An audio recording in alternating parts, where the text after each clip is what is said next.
Assalamualaikum semua anak murid Ustazah. Hari ini kita akan sambung lagi pelajaran pendidikan Islam. Tajuk Perkenankan Doaku. Bidang adab. Sebelum ni kita belajar indahnya persahabatan. Okey, seterusnya kita akan sambung tajuk Perkenankan Doaku. Okey, pernah dengar tak perkataan doa? Biasa dengar kan, sebelum mula belajar kita akan baca doa dulu kan. Nak tidur kita baca doa, nak belajar kita baca doa, masuk tandas ada doa.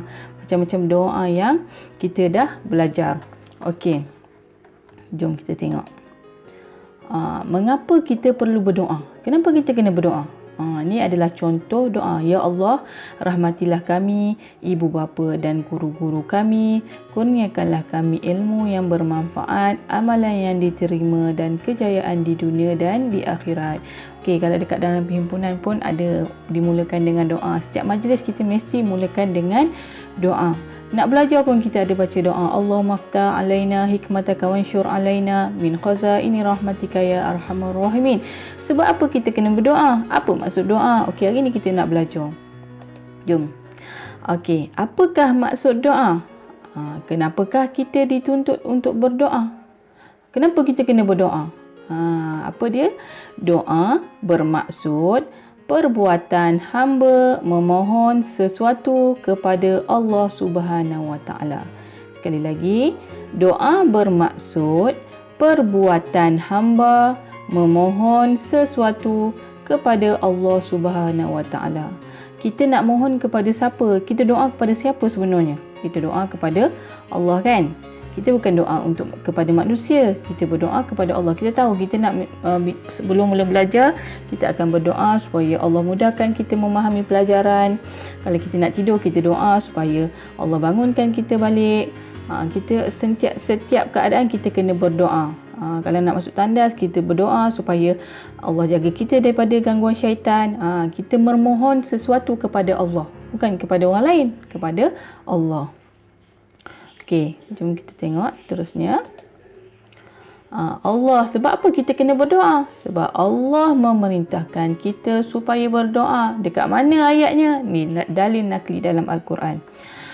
Wa qala rabbukum ud'uni astajib lakum. Sekali lagi ikut saya baca. Wa qala rabbukum ud'uni astajib lakum. Maksudnya, Tuhanmu telah berkata, berdoalah kepadaku, nescaya aku perkenankan. Surah Ghafir ayat 60. Allah kata apa? Tuhanku telah berkata, berdoalah kepadaku. Allah yang suruh kita berdoa. Dan nescaya aku akan perkenankan. Allah akan perkenankan. Allah akan makbulkan doa yang kita minta. Tapi ada syarat dia lah. Bukan semua orang minta Allah makbulkan. Ada yang Allah tak makbulkan. Kadang-kadang Allah makbulkan nanti. Ada yang Allah makbulkan segera. Okey. Dia ada cara-cara berdoa tu. Inilah tata cara berdoa. Macam mana cara kita nak berdoa? Bukan sebab apa ada doa yang tak diterima?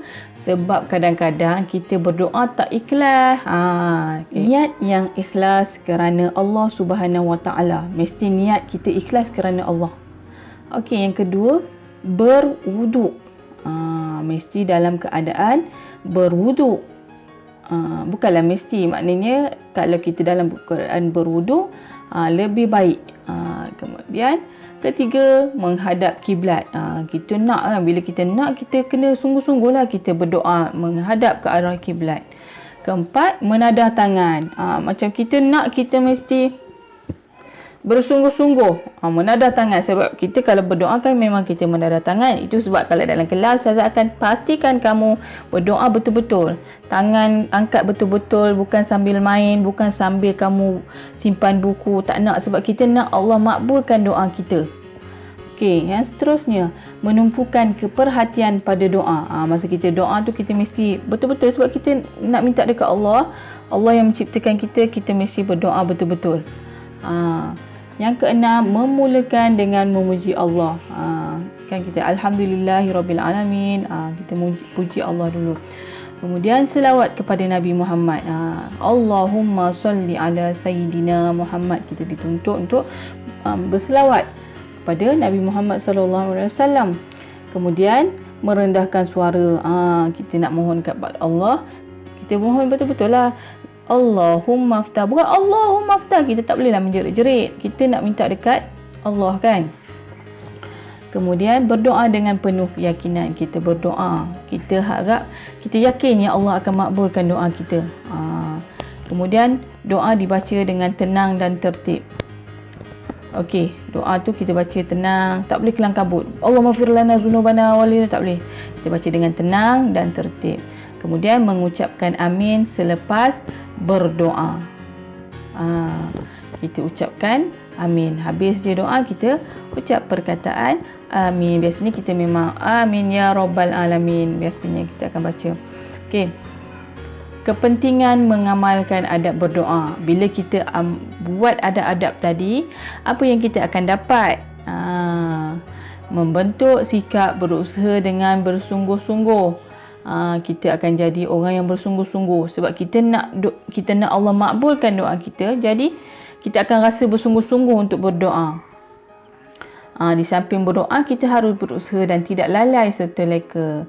Maknanya bila kita berdoa, tak bolehlah kita berdoa, ya Allah bagilah aku pandai, tapi kita tak nak belajar. Tak boleh macam tu. Kita berdoa, kita nak pandai, kita kena belajar, kita kena berusaha. Kemudian memupuk peribadi yang menjaga kebersihan dan kesucian diri. Kita dituntut menjaga kebersihan diri ketika berdoa. Kan saya kata tadi kena berwuduk. Kan maknanya kita bersih.